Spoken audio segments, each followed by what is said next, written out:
대표적인 통합 정책이고 수자원 확보, 홍수, 가뭄 방지, 수질 개선 등 기후변화 위기에 효과적인 성과가 기대된다는 그런 취지의 글을 게재하셨어요. 네. 후보자님 글 맞죠? 네, 맞습니다. 2012년 4대강 사업 준공 이후 물 흐름이 막히거나 느려지면서 해마다 녹조 발생으로 수질과 수생태 오염이 심각하고 또 최근에 농업용수 오염으로 농산물에서마저 녹조 독소, 마이크로시스틴 잘 아시죠? 네. 네, 검출되고 있는 상황입니다. 뿐만 아니라 감사원 감사나 연구 등을 통해 4대강 사업은 홍수 예방에도 효과가 없는 것으로 나타나고 있습니다.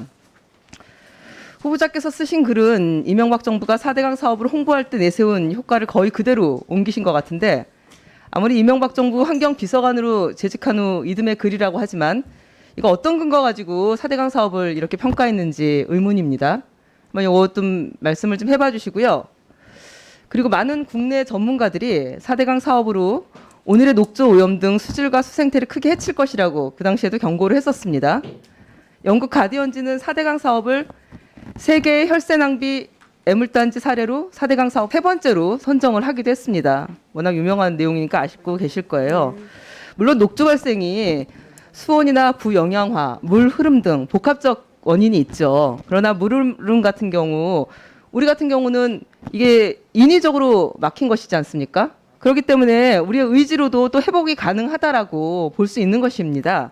4대강 자연성 회복은 반드시 필요하다고 생각하는데 후보자께서 4대강 자연성 회복에 대해 농업용수 등 물 이용 문제를 우려했던 것 같은데 그건 맞죠? 네, 그렇습니다. 네. 그 현재 4대강 사업으로 높아진 치수구 이치를 조정해서 기후 변화나 4대강 재자연화 등에 따른 수량 변동에 대응할 수 있도록 하는 그 시설 개선 사업이 올해부터 예정되어 있는 건 알고 계시죠? 네. 예, 이것을 통해서 오염된 물이 아닌 깨끗한 물을 이용할 수 있도록 할 수도 있습니다. 후보자님, 이렇게 4대강을 회복하고 깨끗한 물을 이용할 수 있도록 하는 정책을 조화롭게 추진한다면 지금의 문제 해결할 수 있다라고 생각하는데 어떻게 생각하십니까? 네. 조화롭게 해결한다라고 하면 가능하다고 봅니다. 지금 조화라고 하는 부분이 어디를 어떻게 조화롭게 하느냐 하는 그런 방법론적인 수단 이런 부분들이 저는 중요하다고 생각을 합니다. 수단이 어떤 수단이 중요하다고 생각하시는 거예요? 환경부에서 할 수 있는 법과 예산의 그 내용들이 좀 당기지 않겠습니까? 네. 네, 그거 말씀하시는 거죠? 네, 지금 말씀드리고자 하는 것은 그 강이라고 하는 하천이라고 하는 이 부분에 있어서 하천의 건강성 또 생태계의 어떠한 그 다양화 또 지속 가능성 이러한 그 강다운 강을 만드는 그러한 부분에 있어서는 모두의 바람이고 그 부분은 환경부가 반드시 해야 될 역할입니다.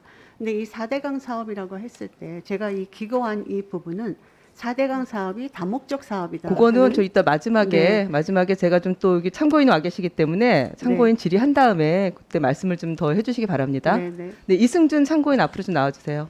먼저 질의와 관련해서 하고 계신 일 등 간단하게 소개 부탁드립니다. 네, 안녕하십니까. 부경대학교 수산과학대학 시국영양학과 교수로 재직 중인 이승준입니다. 2012년부터 미국 오하이오 주립대학교에서 녹조 연구를 진행하였고요. 또 미국 환경부와 같이 녹조 관련 연구를 다수 진행하였습니다. 네, 앞선 질의에서 보신 것처럼 4대강의 녹조 오염이 심각해져 수질과 수생태는 물론 우리 농산물의 안전까지 상당히 심각하게 위협하고 있다. 그런 상황이다라고 평가가 됐는데 현장을 직접 조사하신 입장에서 4대강의 녹조 오염 상태에 대해서 좀 말씀을 해주시고요.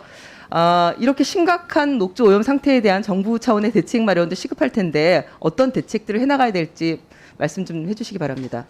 작년에 낙동강과 금강유역을 돌아다녔습니다. 특히 치수 용수로 사용된 지점이나 레저 활동 그리고 농업 용수로 실제로 사용이 되는 지점들에 한해서 저희가 2달간 녹조가 심한 시기에 조사를 했었는데요. 굉장히 마이크로시스틴 농도나 실란드로폼옵신이라고 해서 신장 독성 관련된 독성들이 굉장히 높은 농도로 검출이 되었습니다.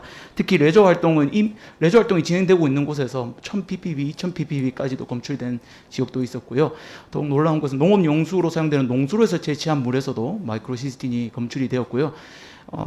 많은 분들이 실험으로 검증이 되었다라고 하시는데 저희가 실제로 노지에서 가져온 쌀, 물, 무, 배추에서도 마이크로시스틴이 축적이 되어서 이제 검출이 되었습니다. 즉 강의 오염이 우리 식탁까지 왔다라고 볼 수 있을 것 같습니다.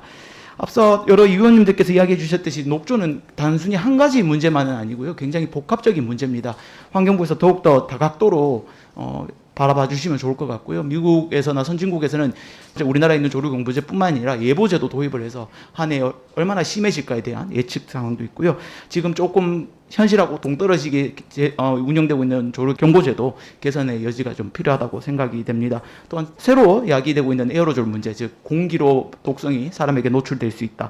또 농작물에 축적이 되는 전술적인 조사가 반드시 필요하다고 생각이 되고요. 그 밖에도 기후변화 와 부영양화 그리고 또 유속에 관련된 문제는 환경부가 적극적으로 해결해 주면 참 좋을 것 같습니다.